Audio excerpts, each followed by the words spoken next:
20-24 central Tamil Nadu மண்டலம் zone அப்படின்னா இது மாற்றத்திற்கான அறிகுறியா இல்ல இது ஏற்கனவே பெற்ற அதே நிலைதான் இருக்கு அப்படின்ற மாதிரி எடுத்துக்கலாமா? இல்ல, இது மாற்றத்துக்கான அறிகுறி, ஆன்டி இன்கம்சிக்கான அறிகுறி தான் இந்த வெற்றின்னு நான் சொல்றேன். ஏன் அப்படின்னா 319 கோடி நாங்க நெல் கொள்முதல் பண்றதுக்கான குடோன்களை கட்டி தருவோம்னு சொல்லி 319 கோடியும் ஸ்வாகா பண்ணிட்டு இன்றைக்கு நெல்லை வெளியில் கொட்டி அந்த பயிர் முளைக்கிற அளவுக்கான காரணமா இருந்த இம்பாக்ட மாண்புமிகு எதிர்கட்சி தலைவர் எடப்பாடி பழனிசாமி மக்களிடம் கொண்டு போய் சேர்த்துட்டார்.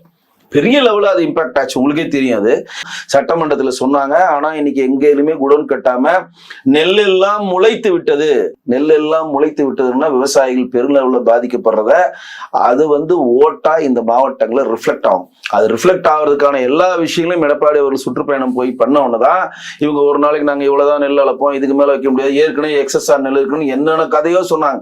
அது மட்டும் இல்லாமல் கடலூர் மாவட்ட ஒரு தீபாவளி அன்றைக்கு 5 விவசாயிகளை விடிதாங்கி இறந்த பிறகு இங்க இருக்கக்கூடிய உணவுத்துறை அமைச்சரான சக்கரபாணி அவர்களோ விவசாய அமைச்சர் எம்.ஆர். பன்னீர்செல்வமோ போய் சென்று பார்க்கவும் இல்லை, அவர்களுக்கு நிவாரணம் கொடுக்கல. விவசாயிகளுக்கு தஞ்சாவூர் மாவட்டத்துல ஸ்டாலின் அவர்கள் எதிர்ப்பு குரல் கொடுத்தாங்கன்றதுக்காக விவசாயிகள் மேல தடியடி நடத்தினது இந்த திமுக அரசாங்கம்.